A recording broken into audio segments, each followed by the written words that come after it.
हमारी आंखें खुल जाए। क्यों? सब कुछ भला चल रहा था शरीर के अंदर, बस से बंधे थे। देखो कहा किस प्रकार से अपने जीवन में जब ऐसी बातें कर लेता है, उसके नए चोच आते हैं, नए पंख आते हैं। स्पष्टता से जब वचन पढ़ते रहेंगे, आपको यहाँ से मिलेगा जिसे प्रभु के दास को मिला है। दूसरी बात है, उनके अंदर मेरे लिए दुनिया में आया, मेरे पापों को ऊपर ले करके मारा गया, डाला गया और मृत्यु में से तीसरे दिन जी उठा।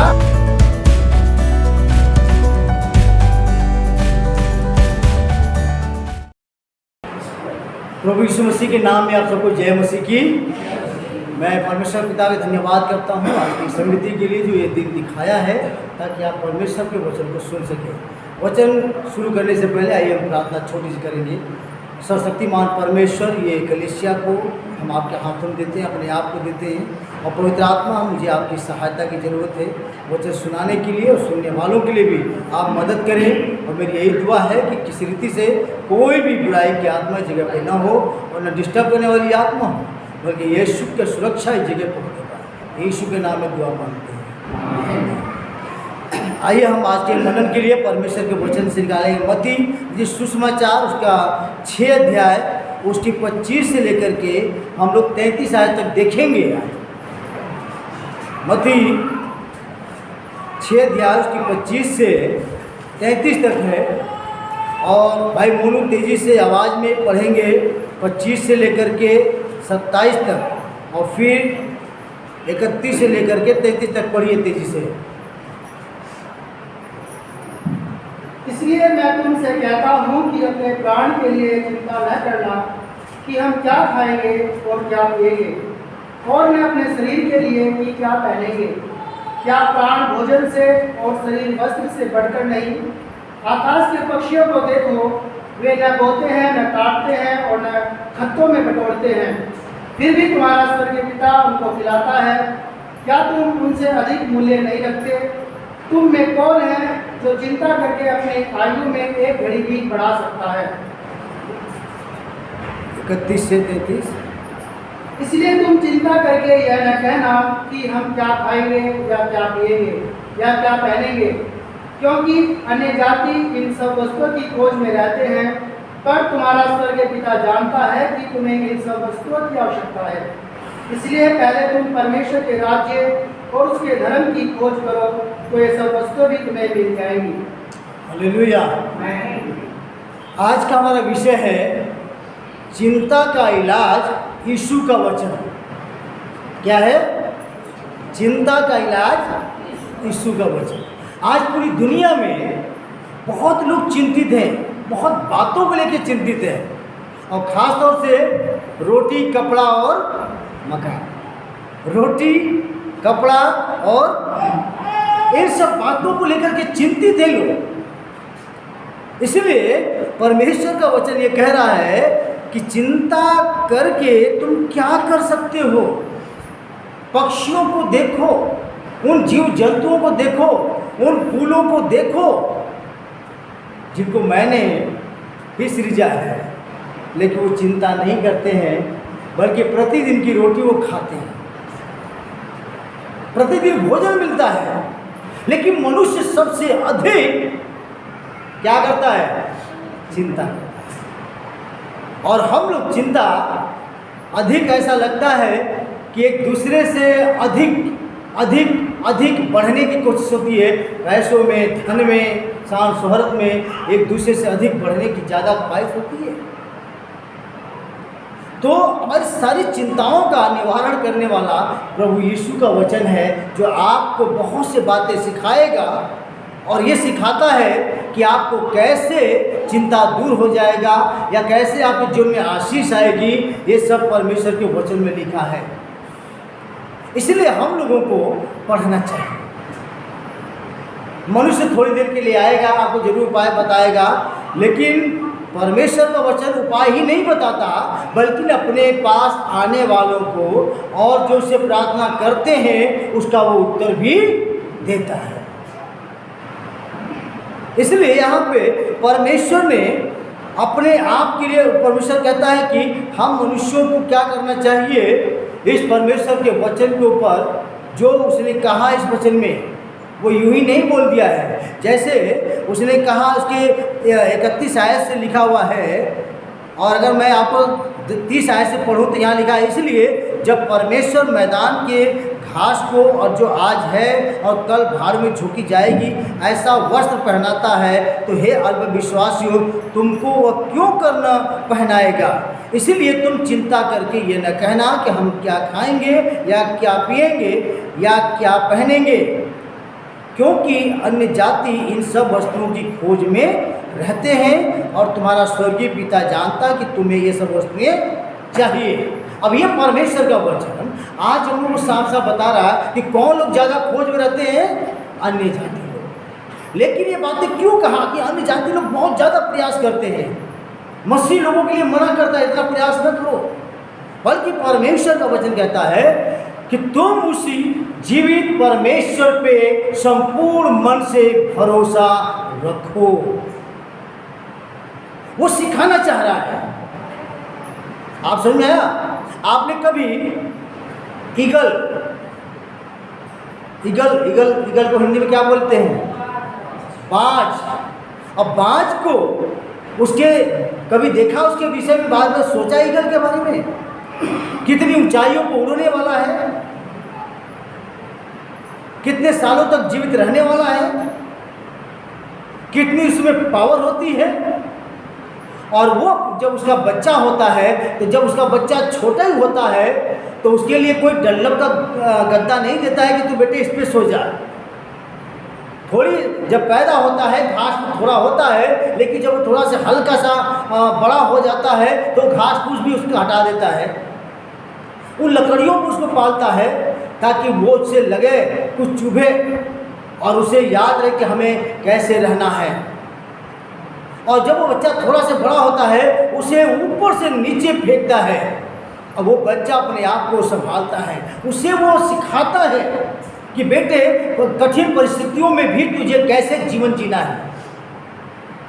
यशायाह में लिखा है, जो यहोवा की बाट जोहेंगे या जोहते हैं वो नया बल पाएंगे। कैसे? उकाब की तरह। उकाब पक्षी जो है 40 साल की आयु में उसके बहुत ये जो चोंच है लंबे हो जाते हैं, अपने चोंच को मार मार के पत्थर पे तोड़ देता है। उसके पंख बहुत घने हो जाते हैं, वो अपने पंखों को नोच नोच के कम कर देता है।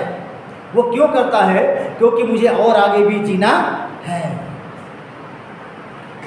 एक उकाब इस प्रकार से अपने जीवन में जब ऐसी बातें कर लेता है, उसके नए चोंच आते हैं, नए पंख आते हैं, फिर वो उड़ान भरने लगता है, क्योंकि उसकी आयु 70 वर्ष होती है। परमेश्वर ने हमें और आपको भी क्या कहा? तेरी आयु 60 से 70, 70 से 80 हो जाएगी। तेरे अच्छे खान पीन से, यहोवा के भय में रहने से तेरी आयु बढ़ेगी। जब एक उकाब अपने बच्चे को इस तरीके से सिखाता है उड़ना, संघर्ष करना, और वो कितनी लंबी आयु को जीते हैं और शिकार करने के दूर से ही देख लेते हैं। वो दूरदर्शी होते हैं। क्या होते हैं वो? दूरदर्शी। हमें भी क्या करना चाहिए? एक उकाब की तरह एक दूरदर्शी बनने की आवश्यकता है। वो दर्शन देखने की जरूरत है। हमें अपने यहोवा की ओर देखने की आवश्यकता है। अपने मन विचारों को, ध्यानों को परमेश्वर की ओर लगाएं, क्योंकि परमेश्वर के वचन में कुछ बातें ऐसी लिखी है, जैसे कि नीति वचन है और उसके 3 के 5 में कुछ बातें लिखी है जो मैं आपको भी पढ़ के सुनाता हूँ, और आप चाहें तो अपनी किताबों कॉपियों में लिख लें। और 3 का 5 आयत में ऐसा लिखा है, तू अपनी समझ का सहारा न लेना, वरन संपूर्ण मन से यहोवा पे भरोसा रखना। कैसे भरोसा रखना यहोवा पे? क्योंकि चिंता करके कोई भी मनुष्य अपने सिर का बाल जो है काला और सफ़ेद नहीं कर सकता। चिंता चिंता के समान है। इसीलिए परमेश्वर का वचन कह रहा है, जब तू चिंता करके कुछ नहीं कर सकता है तो इससे अच्छी बात है कि तू अपने यहोवा पे संपूर्ण मन से क्या कर? भरोसा रख। संपूर्ण मन से भरोसा रखने की आवश्यकता है। वो इसलिए उसने कहा था यहाँ पे मत्ती के अंदर जो कहता है कि हे अल्प विश्वासियों, मैंने तुम्हें विश्वास दिलाया लेकिन तुम्हें समझ में नहीं आता है। परमेश्वर का वचन सत्य है। हालेलुया। परमेश्वर का वचन सत्य है, इसलिए हम लोगों को ये बात समझना चाहिए, वो झूठा नहीं है। हमें जो विश्वास दिलाने वाला है वो जीवित परमेश्वर है। हालेलुया। इसलिए वो कह रहा है कि तुम क्या करो, ये सब चीज़ें मुझे मालूम है कि मेरे बच्चों की आवश्यकता है। आप खुद भी सोचिए, आप अपने बच्चों के विषय में क्या क्या नहीं सोचते हैं। हमें मालूम हमारे घर में बच्चा होने वाला होता है, उससे पहले उसके लिए नैपकिन और सब तौलिया ये वो सब चीज़ इंतजाम कर देते हैं। कितनों के दिमाग में भी चलता, अगर लड़की हो गई और भैया उसके लिए पैसे भी जमा करने होंगे बैंकों में। तो हम लोग इतना सोचते हैं, लेकिन आपसे और हमसे कहीं ज़्यादा परमेश्वर सोचने वाला है। इसलिए उसने कहा मुझे मालूम है कि तुम्हारी ये ज़रूरतें हैं, मुझे मालूम है। इसलिए उसने कहा पहले तुम्हें करना क्या है, कहा संपूर्ण मन से यहोवा पे भरोसा रखते हुए, और 33 आयत में पहले तुम उसके राज्य और धर्म की खोज करो, यानी कि परमेश्वर में लिप्त होना, परमेश्वर में लिप्त हो जाना। क्योंकि वचन ऐसा कह रहा है, हमें और आपको वचन सिखा रहा है कि हम कैसे परमेश्वर पे भरोसा रखें। परमेश्वर आगे अपने वचन में कह रहा है, अगर हम नीति वचन के अंदर देखा है और उसके 6 आयत में भी लिखा हुआ है, उसी को स्मरण करके सब काम करना, तब वो तेरे लिए सीधा मार्ग निकालेगा। देखा, आप चिंता करके कुछ नहीं कर सकते, पर उसे स्मरण करके जो भी काम करने जा रहे हो वो क्या करता है, तेरे लिए सीधा मार्ग। ये संपूर्ण मन से भरोसा रखने वाले हैं। हम जानते हैं कि जब मेरे पास धन दौलत नहीं है, मुझे मालूम है कि मेरे लिए कोई सूझबूझ कुछ समझ में नहीं आ रहा, मैं क्या करूं, तो क्या है, परमेश्वर का वचन हमारे लिए है। हम संपूर्ण मन से यहोवा के पास आएँ, और उसने अपने ऐसे कई बातें लिखा हुआ है भजन संहिता और उसकी 37 अध्याय के 3 से 5 आयतों में भी हम देख सकते हैं। और आप भी, क्योंकि ये वचन मैं इसलिए पढ़वाता हूँ आपको, ताकि आपको भी मालूम है कि मैं यूँ ही नहीं बोल रहा, बल्कि परमेश्वर का वचन बोल रहा है। 37 का 3 से 5 तक में लिखा है, यहोवा पे भरोसा रख और भला कर, देश में बसा रह, सच्चाई में मन लगाए रह, यहोवा को अपने सुख का मूल जान और वह तेरे मनोरथों को पूरा करेगा। अपने मार्ग की चिंता यहोवा पे छोड़ दे, अपने मार्ग की चिंता यहोवा पे छोड़ दे और उस पर भरोसा रख, वही पूरा करेगा। कितना अच्छी बात है, उस पर ही हो जाना, उस पर निर्भर हो जाना, उसमें बढ़ना। परमेश्वर का वचन कहता है कि उसके धर्म, उसके राज्य की खोज करना, यानी परमेश्वर में लिप्त होना, उसके वचन को पढ़ना। हमें मालूम है कि हम सब लोग यहाँ जितने उपस्थित हैं परमेश्वर को जान गए हैं, परमेश्वर में विश्वास करते हैं, आपने ग्रहण किया और उसमें जीवन जी रहे हैं। इसलिए आपको उससे लिपटे रहने की ज़रूरत है, उसे प्रेम करने की ज़रूरत है, उसकी आज्ञा पालन करने की आवश्यकता है, उसके सुनने की ज़रूरत है, संपूर्ण मन से यहोवा पे भरोसा रखने की ज़रूरत है। भरोसा और विश्वास में दोनों में अंतर है थोड़ा, आप समझ आ रहा। विश्वास उसे कहते हैं कि परमेश्वर है, परमेश्वर ने सब कुछ बनाया, परमेश्वर ने हमें भी बनाया, परमेश्वर के पास सब कुछ है। ये विश्वास है कि परमेश्वर है, परमेश्वर के द्वारा सृष्टि हुई, उसने ही बनाया, वो चलाता भी है। लेकिन भरोसा अब ये करना होगा आपको, परमेश्वर के भंडार में सब कुछ है। हालेलुया। हम उससे प्रार्थना करेंगे, विनती करेंगे, उससे हम गिड़गिड़ाएंगे, वो परमेश्वर से मांगेंगे तो वो हमें अपने भंडार से निकाल करके देगा, क्योंकि मेरा भरोसा उसी पे है। मैं अपने पिता से मांगूंगा, किसी और जगह नहीं जाऊंगा। इसलिए विश्वास रखना और भरोसे के साथ, तो संपूर्ण मन से 100% आपको क्या करना है, उस पर भरोसा रखने की आवश्यकता है। तो प्रियो, परमेश्वर का वचन हमें कहता है कि परमेश्वर के वचन में हमें कैसे लिपटे रहना चाहिए, उसके खोजना, इसके वचन को पढ़ना, आपको बल मिलेगा, सामर्थ मिलेगी, परमेश्वर का वचन 1 शमूएल 2:30 में लिखा है, जो मेरा आदर करेगा, क्या करेगा? जो मेरा आदर करेगा मैं उसका आदर करूंगा। हालेलुया। आप परमेश्वर के वचन का आदर कीजिए, परमेश्वर आपकी चिंताओं को खत्म कर देगा। हालेलुया। परमेश्वर का आदर करिए। परमेश्वर आपकी चिंताओं को जानता है कि आपको किन किन चीज़ों की आवश्यकता है, क्या चिंता है। बिल देना, बिजली का बिल देना, दूध का बिल देना, खाना खर्च, बच्चों की फीस, कमेटी और मकान बनाना, विवाह करना इत्यादि बहुत सी बातें हैं। लेकिन क्या आप इसी रीति से अपने प्रभु यहोवा का उद्धारकर्ता का आदर करते हैं? आदर कैसे किया जाता है? उसके वचन को पढ़ने के द्वारा, उसके से प्रार्थना करने के द्वारा, उसके साथ संगति करने के द्वारा, उसकी आज्ञा का पालन करने के द्वारा एक आदर सम्मान कर रहे हैं आप। क्योंकि वचन में यूहन्ना 12:26 में भी लिखा है, यीशु ने कहा, यदि कोई मेरी सेवा करे तो पिता उसका आदर करेगा। हालेलुया। यदि कोई मेरी सेवा करे, उसके वचनों को दे। यहाँ तक लिखा है, अपने जब चेलों को प्रभु यीशु मसीह भेज रहे थे फील्ड में, तो उन्होंने क्या कहा था? जो तुम्हारा आदर करेगा वो समझ लो मेरा करेगा, और जो उसने मेरा किया वो मेरे पिता ने किया है। आदर करना, आपकी चिंताएं मिटती जाएंगी, आपके जीवन की समस्याओं का समाधान होता जाएगा।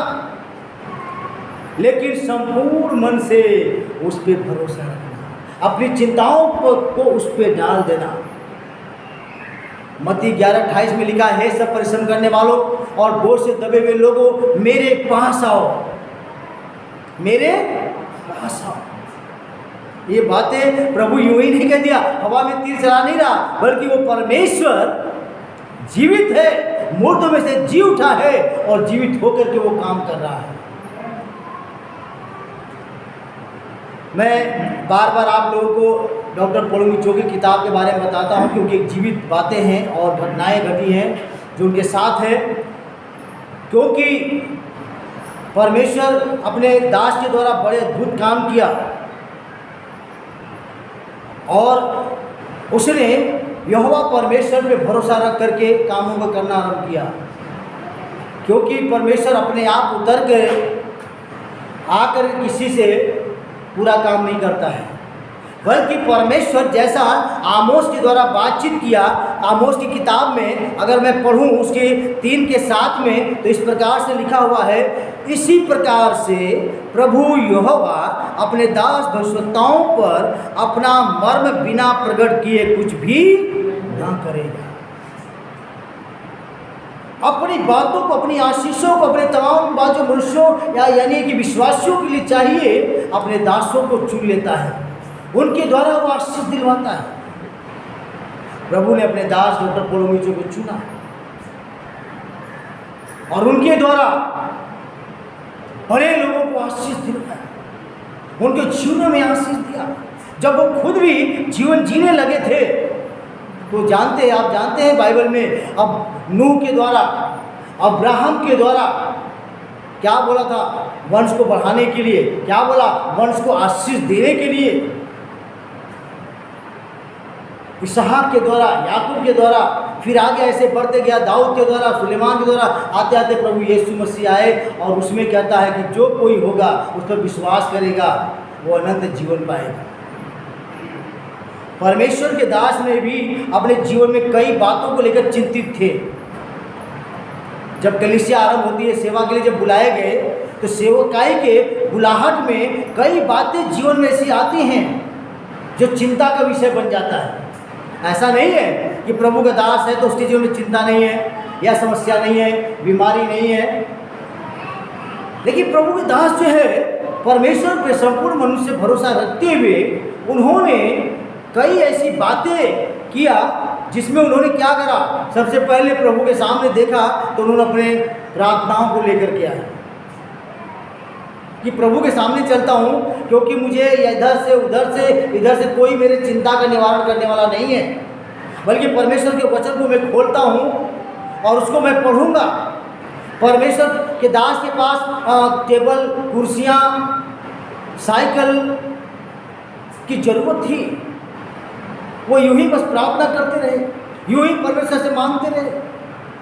लेकिन जब परमेश्वर का वचन मिला तो उन्होंने प्रार्थना करना सिखाया। बेटे तू क्या मांग रहा है, कैसे मांग रहा है?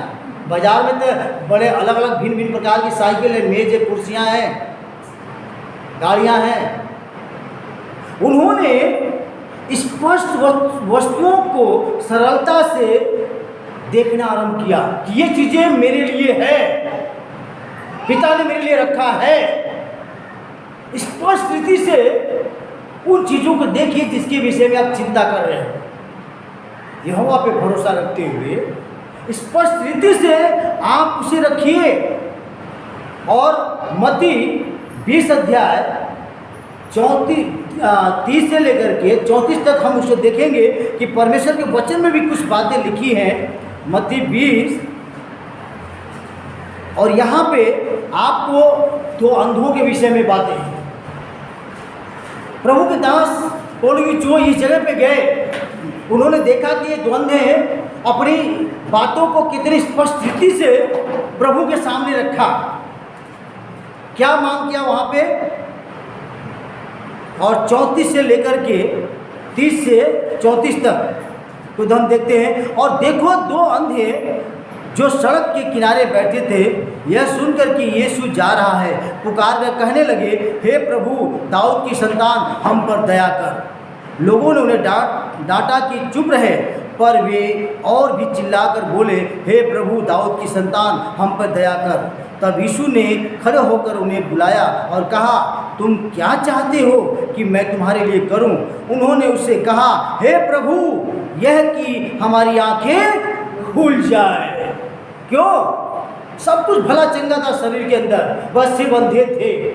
उन्होंने स्पष्ट रीति से कहा, तुम क्या चाहते हो? उन्होंने कहा, मैं चाहता हूं कि हम देखने पाए, हमारी आंखें खुल जाए। प्रभु के दास ने कहा कि मैं क्या कर रहा हूं? मैं क्यों ना प्रभु के सामने ये कहूँ, प्रभु मुझे इस कंपनी की साइकिल चाहिए, इस देश वाली साइकिल चाहिए, इस लकड़ी वाली कुर्सियाँ चाहिए। उन्होंने बड़ी स्पष्टता से वो प्रार्थना करने लगे और परमेश्वर वो इस रीति से कहा कि ये तो रखी हुई मेरे लिए, प्रभु के राज्य में है सब कुछ उसके हाथ में है। वो चीज़ें प्रार्थना करने के बाद कुछ समय के बाद उनको सब कुछ वो प्राप्त हो गया। उन्होंने 4 बातों को सिखाया था इस तरीके से। पहला जो है स्पष्ट वस्तुओं को रखना। आप चिंता करते रहे, बैठ जाओ, माथा सिर पे हाथ रख करके आप निरंकुश हो जाओ, लेटे रहो, अरे क्या करोगे, नहीं, बल्कि परमेश्वर के वचन के पास आओ। वो आपको स्पष्टता रीति से जब वचन पढ़ते रहेंगे आपको यहाँ से मिलेगा जिसे प्रभु के दास को मिला है। दूसरी बात है, उनके अंदर किसी चीज़ को प्राप्त करने के लिए ज्वलंत इच्छा थी। ज्वलंत इच्छा क्या होती है? नहीं, मुझे ये चीज़ चाहिए, मैं इसको इसे ही प्राप्त करना है, मैं इसे प्राप्त करके रहूँगा, मैं ये बनकर रहूँगा। आपके अंदर ऐसी भावना होनी चाहिए, आपके अंदर ऐसी भावना होनी चाहिए। प्रभु के सेवक ने इस रीति से हम एक आयत को भी देखेंगे जो उन्होंने जीवन में अपनाया था। नीति वचन 10 का 24, नीति वचन 10 का 24 में भी कुछ बातें इसी रीति से लिखी हुई हैं जिसे पढ़कर हम समझेंगे। और वहाँ लिखा हुआ है, दुष्ट जन जिस विपत्ति से डरता है वह उस पर आ पड़ती है, परंतु धर्मियों की लालसा पूरी होती है। हम चिंता अपनी लालसा पूरी करने के लिए कर रहे हैं। आप धर्मी जन हैं, अगर आपके अंदर ज्वलनशीलता की बातें हैं कुछ प्राप्त करने के लिए, तो उसके सामने जब प्रार्थना करेंगे उसी के लिए कि मुझे ये चाहिए, मुझे ये चाहिए। क्या अपने बच्चों का आपको दिलवाते नहीं ऐसे? मेले में लेकर जाइए, देखिए, नहीं मुझे बंदूक ही चाहिए तो चाहिए, मुझे ये वाला चाहिए तो चाहिए। आपको भले गुस्सा आता हो लेकिन दिलवाते हैं। प्रभु हमारा ऐसा है। आप हाथ पे हाथ रख कर मत बैठिए, चिंता मत करिए, लेकिन परमेश्वर के सामने ऐसी इच्छा रखने की कोशिश कीजिए ताकि परमेश्वर आपको दे सके। तीसरी बात उन्होंने अपने इस किताब के अंदर फोर्थ डायमेंशन विश्वास के अद्भुत रेखा में उन्होंने बताया, जैसे मैंने पिछले हफ्ते आपको विश्वास के अद्भुत रेखा की बातें 6 अध्याय मैंने बताया था। उसमें पहले अध्याय के अंदर ये बातें अन्न पोषण विश्वास की रेखा जो है, कैसे एक मुर्गी अपने बच्चे अंडे को सेती है और उसके बाद वो उसमें से बच्चा निकलता है। हम अपने अंदर जो विश्वास रखते हैं, अगर कहें मैं यीशु जीवित परमेश्वर है, मैं विश्वास रखता हूँ, फिर हम चिंता पे चिंता करते आ रहे हैं और प्रार्थना करते नहीं हैं, उसे मांगते नहीं हैं, हमारे मांगने का तरीका नहीं है, हमें अगर नहीं मालूम है तो परमेश्वर कह रहा है कि तुम जान जाओ, जब इसके पास आओगे, उसके स्वर्ग राज की खोज करना आरंभ करोगे, उससे लगाव रखोगे, उसके समीप आओगे, उसके वचन को सुनोगे, परमेश्वर ऐसी बातें आपको डालेगा। जिसमें तीसरी बात कहता है निश्चिंता के लिए प्रार्थना करें। क्या है? कोई चीज जैसे प्राप्त हो जाना। मेरे अंदर जैसे उन्होंने बताया अपने विषय में कि मुझे निश्चय है कि हमारे यहोवा परमेश्वर के भंडार में सब कुछ है, ये निश्चिंता है। मुझे पता है, बच्चों को मालूम है नहीं, पापा के पास तो नौकरी करते हैं, पापा काम पे जाते हैं, पापा के पास पैसा है, वो निश्चिंता के साथ वो मांगना शुरू करते, पापा मुझे ये वाला चीज़ चाहिए, बिस्कुट दिलवा दो, पापा भी निकाल के देते हैं। हमारा जमीन और आसमान का बनाने वाला पिता के ऊपर हमारी निश्चिंता होनी चाहिए। हमें मालूम है, जब आप लोग जानते हैं कि जब ये भवन बनना आरंभ हुआ था और जब से शुरू से आए हैं, आपने देखा उन तस्वीरों को जानते हैं, लेकिन मेरे अंदर एक निश्चिंता थी, एक दिन हमारा यहोवा परमेश्वर ये वचन पूरा करेगा। मैं चिंता करूंगा नहीं, बल्कि उसके स्वर्ग राज्य का मैं प्रचार करता रहूंगा। मैं प्रचार करता रहा, प्रार्थना करता रहा, वचन पढ़ता रहा, कलीसियाओं की सुधि लेता रहा, उससे आगे बढ़ता रहा, हमारी मनोरथों को वो पूरी किया। निश्चय वो परमेश्वर हमारी बातों को पूरी करता है। अब आप जानते हैं इस चीज़ के लिए मेरी इच्छा थी प्रभु, नीचे जो कमरा था बड़ा छोटा हो रहा, लोग भर जा रहे हैं। हम जानते हैं कि हमारा परमेश्वर सब देने वाला है, हमारा भरोसा उसी पे है। और इस बात को लेकर के हम प्रार्थना करने लगे, आप सब लोग प्रार्थना करते रहे। एक ऐसा समय आया कि ये काम नहीं हो रहा था ना, लेकिन सड़क बनने का समय आया। सड़क इस मकान से 8 फीट ऊंचा बन गया और हमारे लिए क्या हुआ, ये नीचे हो गया। लेकिन वक्त आया कि हम लोग सब मिलके प्रार्थना किया, आप लोगों के सहयोग से, दूसरों के सहयोग से, हमारे सिस्टर है उनके सहयोग से, ये सब बिल्डिंग, हमारे और भाई लोग हैं, सेवक लोग हैं, उनके सहयोग से आज इतना बड़ा भवन मिला है। हालेलुया। और हमें जब आप लोग नीचे बैठ रहे थे तो मुझे ये होता था, यार लोग कभी इधर कमर कर रहे हैं, कभी इधर कमर कर रहे हैं, और मुझे था कि यार इन लोगों को कुर्सी की ज़रूरत है। मैं भी प्रार्थना करता, आप लोग भी प्रार्थना करते। आपने देखा या लिख के हम लोग प्रार्थना करते हैं, प्रभु कुर्सी चाहिए, कुर्सी चाहिए।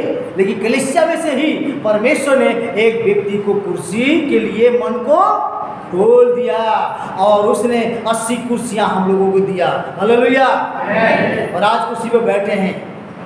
आपके अंदर इच्छा होने की जरूरत है, स्पष्ट प्रार्थना, स्पष्ट बातें प्रभु के सामने रखिए, परमेश्वर देता है। और इस प्रकार से चौथी बात उन्होंने सिखाया, बाइबल का वचन मुख से बोलिए हमेशा प्रभु के सामने। क्या करना है आपको? मुख से बोलना चाहिए हमेशा। प्रभु तूने अपने वचन में ये कहा है, तेरे वचन में लिखा है कि धर्मी जन की प्रार्थना सुनी जाएगी, शेर के बच्चे भूखे रहेंगे पर मेरे खोजों की कमी घटी नहीं होगी। प्रभु तेरे वचन में लिखा है। फिर प्रभु के वचन को पढ़ते हैं, सुनते हैं, हम उसके अनुसार चलने लगते हैं। परमेश्वर हमारी चिंताओं को क्या करता है? मिटा देता है। आपको इस बात को जानना चाहिए कि मैं भी जब विश्वास में नहीं था तो मैं बड़े ऊंचे जहाज जब भी आते थे हम लोग देखने के लिए निकल पड़ते थे। वो जहाज जा रहा, एक दिन ऐसा समय आया कि प्रभु के पास आया और दिल्ली के अंदर गया, देखा तो जहाज बड़े नीचे से जा रहे हैं। हमारी मुलाकात सिस्टर के साथ हुई, सिस्टर दुबरा के साथ, और एक समय आया कि उन्होंने कहा अपना अपना पासपोर्ट बनवाइए, कौन कौन जहाज में बैठना चाहता है। मेरी इच्छा थी जहाज में बैठने की, हालेलुया। घूमने की भी इच्छा थी, जाने की भी इच्छा थी। मैंने निश्चय किया एक दिन जरूर मैं बैठूंगा जहाज में, और परमेश्वर के वचन भी मिल गया, चिंता मत कर, लेकिन यहोवा पे भरोसा रख। एक दिन पासपोर्ट भी बनवाए। एक समय आया, सिस्टर आई कोरिया से वापस और बोली कौन कौन कोरिया जाना चाहता। मैंने सबसे पहले हाथ उठाया, मैं जाऊंगा। मैं आनंद के बारे में छक पड़ा। परमेश्वर मनुष्यों के जरिए ही अपने कामों को पूरा करता है, और सिस्टर के माध्यम से 4 बार भी कोरिया होके आए। प्रार्थना करें इजराइल जाने के लिए, प्रार्थना करें बैंकॉक जाने के लिए, दिल में इच्छा है। लेकिन वचन में लिखा है चिंता मत कर, लेकिन उसके राज्य का काम कर, उसका प्रचार कर, उसकी कलीसिया की देख रेख कर, उसकी भेड़ों को चरा, और अपने जीवन को परमेश्वर के सामने रख। हम चिंता करके क्या कर सकते हैं? इसलिए प्रियो, आज जो परमेश्वर का वचन हम लोगों को यहाँ मिला है, हमें इस बात को समझना और जानना चाहिए कि किस रीति से परमेश्वर चिंता से मुक्त करना चाहता है। और ये जो प्रभु के दास ने जो मन में उन्होंने भी विश्वास रखा था कि नहीं, मेरा परमेश्वर महान है, हम चिंता करके कुछ नहीं कर सकते हैं। उसका वचन जीवित परमेश्वर का वचन है, और वो जीवित होकर के अपने काम को पूरा करता है। और मेरे लोग जो भरोसा रखते हैं, वो उसके भरोसे को कभी यहोवा नहीं निराश नहीं होने देता।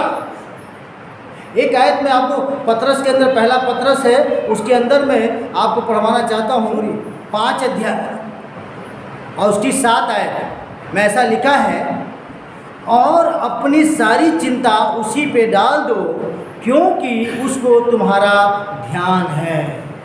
क्या है? कौन ध्यान रख रहा हमारा? हालेलुया। यहोवा परमेश्वर ने हमारा ध्यान रखता है। हम मनुष्य होकर के अपने बाल बच्चों के भूख प्यास का, कपड़े लत्ते का, हर चीज़ ध्यान रखते हैं, अपने बच्चों के आने वाले भविष्य के लिए ध्यान रखते हैं। क्या हमारा परमेश्वर नहीं रखता है? बशर्ते कि उसके लोग जो है उस पर पूर्ण रूप से भरोसा रखें। वो परमेश्वर अपने कामों को करता है। इसलिए उसने कहा था कि हे अल्पविश्वासियों, मैं तुम्हें कब तक तुम्हारे साथ रहूँगा, तुम भरोसा रखना सीखो, वो शब्दों को बोलो जो मैंने कहा है, तुम क्लेम करो, मांगो, बोलो। परमेश्वर तेरे वचन में ये लिखा है, मैं ऐसे बोलूँगा। इस जगह को जब मुझे नहीं पता था तो मैंने एक नक्शा बनाया था। नक्शा बना करके मैं सिर्फ उस नक्शे में प्रार्थना किया करता था कि जब मुझे जगह मिलेगा मैं इस तरह का भवन बनाऊंगा। लेकिन परमेश्वर ने एक ऐसा समय दिया हमें कि पूरा मकान आधा बना हुआ था हिस्सा में, ये मकान हमें मिल गया। लेकिन हमारे मन के अंदर क्या है? पहले हमें पता है कि मेरा यहोवा परमेश्वर जीवित है, उस पर भरोसे के साथ मैं उस नक्शे में सिर्फ प्रार्थना कर रहा हूँ, और एक दिन परमेश्वर ने दिया। सिर्फ मैं प्लेन को देख करके भरोसा करा था कि प्लेन में कोई और जा सकता है, मैं भी जा सकता हूँ। परमेश्वर अपने मर्म को, अपनी बातों को अपने दास दासियों पे उड़ेल देता है, जैसे सिस्टर दबोरा को उड़ेला, और वो हमारे लिए एक सहायक बन गई। आपके लिए भी परमेश्वर, चिंता न करो, कोई न कोई परमेश्वर आपके लिए भेजेगा। लॉकडाउन हुआ था, महामारी आई थी, आप जानते हैं कितनों के लिए सहारा कौन बन गया था? कोई परमेश्वर आया ऊपर से उतर के, मनुष्यों के द्वारा ही उनको रोटी खिलाता रहा। हालेलुया।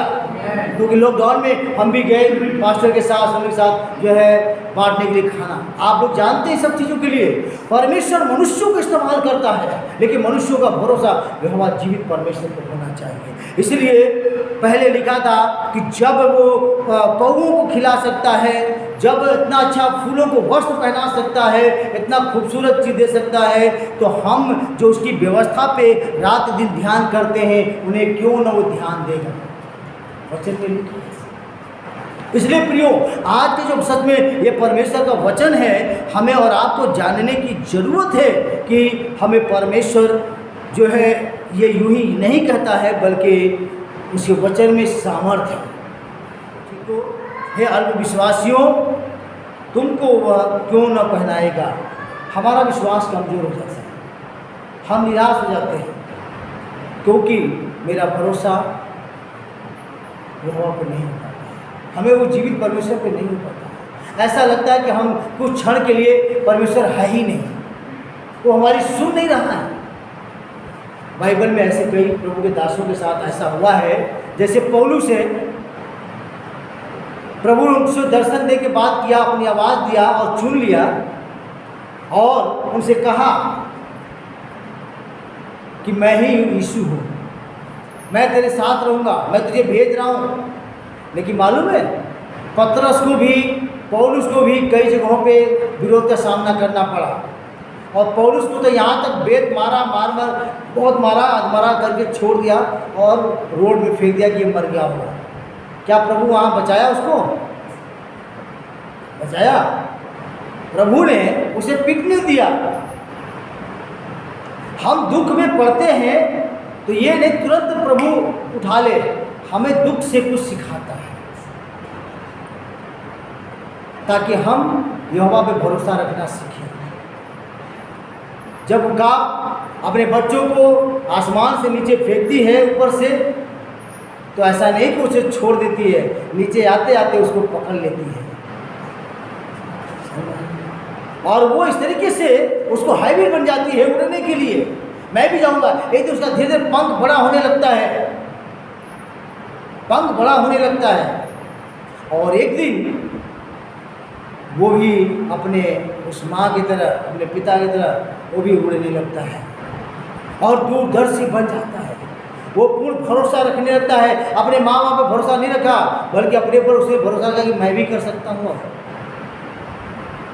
हम कभी कभी बच्चे भी ऐसे हैं, सिर्फ माँ दुआ करेगी, पिता दुआ करेंगे, नहीं, हमें खुद भी दुआ करने की ज़रूरत है। मैं भी अपने बच्चों के लिए बहुत दुआएं करता हूँ, प्रार्थना कर रहा हूँ, परमेश्वर मेरा बेटा ये बन जाए, मेरा बेटा वो बन जाए, ये बड़ा अधिकारी बन जाए, बहुत अच्छा पैसे। लेकिन मेरा एक दर्शन है, लेकिन प्रभु ने कहा जिसको चाहिए, क्या उसके पास भी दर्शन है या नहीं है?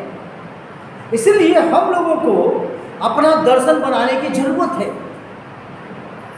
अपना दर्शन बनाने की ज़रूरत है। आप दर्शन देखिए, आप भरोसा रखिए, आप इस बात को महसूस कीजिए, हर व्यक्ति महसूस करे कि यीशु मसीह मेरे लिए दुनिया में आया, मेरे पापों को अपने ऊपर ले करके मारा गया, गाड़ा गया और मुर्दों में से तीसरे दिन जी उठा। वो जिंदा परमेश्वर है, वो स्वर्ग चला गया लेकिन वो बादलों के साथ फिर आएगा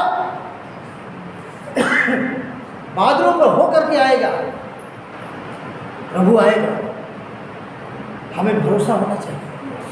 और वो जीवित ना होता तो आज वो काम न करता। जैसे लोग इल्जाम लगाते हैं, लोग धर्म बदल रहे, धर्म कहाँ बदलता, कौन बदल रहा था? बल्कि लोग विश्वास करते हैं, उस प्रेम को देखते हैं, उस मेरे चाल चलन को देखते हैं, लोग खींचे चले आते हैं। वचन में लिखा है ना, जल की धारा के नाई लोग बहते हुए आ जाएंगे प्रभु के पास।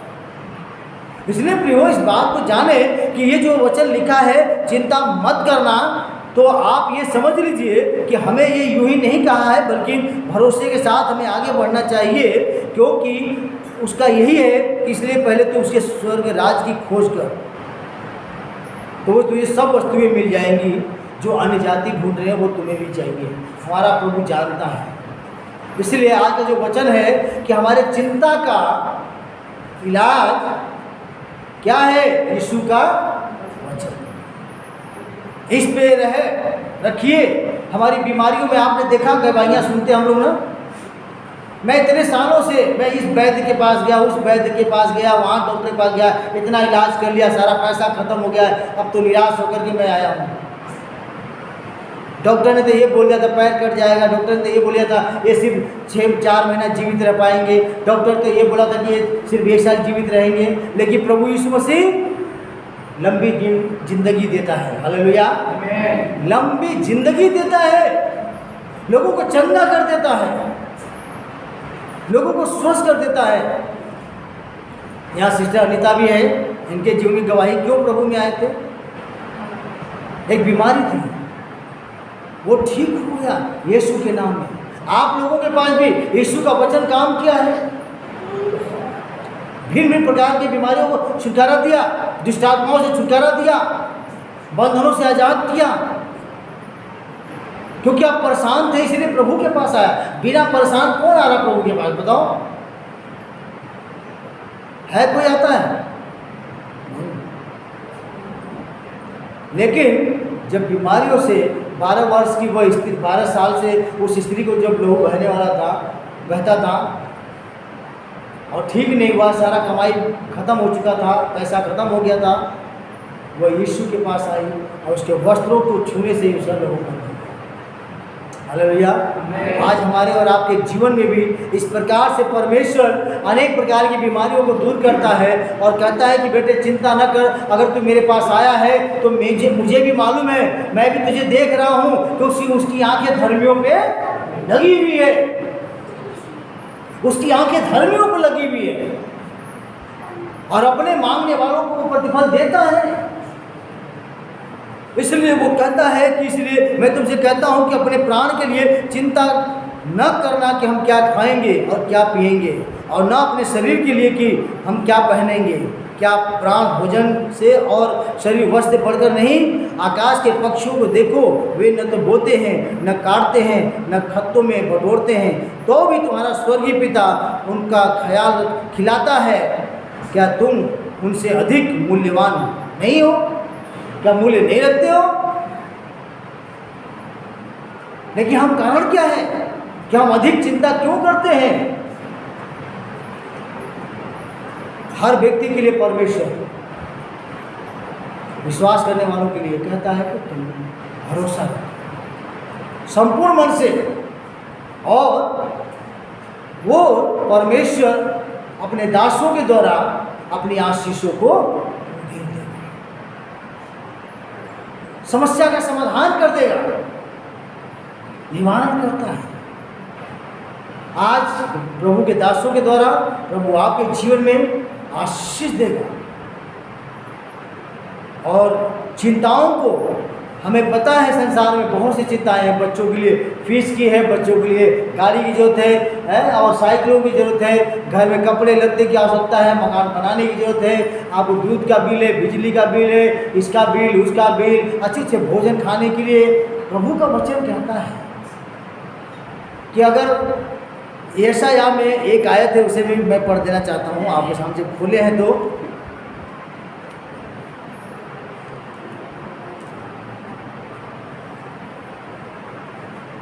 और पहले अध्याय की 19 आयत में ऐसा लिखा है, यदि तुम आज्ञाकारी होकर मेरी मानो तो इस देश के उत्तम से उत्तम पदार्थ खाओगे, और यदि तुम न मानो और बलवा करो तो तलवार से मारे जाओगे। यहोवा का यही वचन है। क्या लिखा था? यदि तुम आज्ञाकारी बने रहो, आज्ञा का पालन करो, तो उत्तम से उत्तम चीज़ों को मैं खिलाऊंगा, और यदि आज्ञा नहीं मानोगे तो तुम्हारे घर में जो है उस पर भी श्राप पड़ेगा। तुम्हारे घर में रहते हुए भी क्या करेगा? तुम खा नहीं पाओगे, तुम खा नहीं पाओगे। आज्ञाकारिता में आशीष है। सिर्फ चिंता करते बैठ जाना नहीं, बल्कि उससे लिखा है कुछ नहीं है, कोई बात नहीं है, परमेश्वर का वचन है, वो जीवित परमेश्वर में। आइए हम उसके वचन को पढ़ेंगे, आइए हम उसे तालियों के बजाते हुए उसके गीतों को गाएंगे, उसको आदर और महिमा देंगे, उसका सम्मान करेंगे। अगर वो जीवित है तो परमेश्वर हमारे लिए भोजन भी देगा। परमेश्वर जानवरों को भी इस्तेमाल करता है, पक्षियों को इस्तेमाल करता है इंसान को खिलाने के लिए। यही एलिया नबी को परमेश्वर ने कहा उस तराई में भाग जा, चला जा, और मैं तेरे लिए वहाँ भोजन पानी की व्यवस्था करवा दूंगा। कौवा को बोला ले जा मेरे दास को मीट भी दे के आ और रोटी भी दे के आ, और वो तराई में पानी चल रहा था। जब परमेश्वर की इच्छा होती है तो परमेश्वर गधे का भी मुंह खोल देता है, गधे भी बोल पड़ती है, जीव जंतु भी आपके लिए मदद के लिए आ जाते हैं। आप समझिए इसको। लेकिन किसके लिए संभव है? यहोवा पे भरोसा रखने वाले। प्रभु के दास ने भी भरोसे के साथ आरंभ किया था भवन बनाने के लिए कि मुझे कम से कम 10,000 लोग बैठने के लिए एक साथ जो है भवन बनाना है। उन्होंने भरोसे के साथ प्रार्थना में लगे, स्पष्टता की प्रार्थना बिल्कुल करने लगे, निश्चयता के साथ प्रार्थना करने लगे, ज्वलंत इच्छा के साथ प्रार्थना करने लगे, परमेश्वर के वचन को बोलने लगे और परमेश्वर ने सब किया है। आज हमारे और आपके बीच में भी ये भवन जो देख रहे हैं वो भी सब इसी प्रकार से हुआ है। हम यही बात कह रहे, क्या आज प्रभु में आने के बाद क्या आपको आशीष नहीं मिली? क्या शांति नहीं मिली? क्या उसका अनुग्रह तुम पे नहीं हुआ? अगर हुआ है तो हम क्यों ना उस परमेश्वर की महिमा अधिक से अधिक करें, उसका आदर करें, सम्मान करें और अपनी चिंताओं के ऊपर उस परमेश्वर पे डाल दें। प्रभु आशीष देगा। हालेलुया। इस वचन द्वारा प्रभु आशीष दे। प्रार्थना करें। सर्वशक्तिमान परमेश्वर, मेरी ये दुआ है कि लोगों को तू बहुत ऐसे आशीष दे, इस वचनों को आशीष और अनुग्रह कर। और पिता परमेश्वर, मेरी ये दुआ है कि हर एक के बाल बच्चों को आशीष दे, हमारे नेशन को आशीष दे। प्रभु जी, हमारे भारत देश में तेरी बड़ी बेदारी आए, मणिपुर में शांति ला प्रभु जी। परमेश्वर तेरी दया बनी रहे। यीशु के नाम में दुआ मांगते हैं। हालेलुया।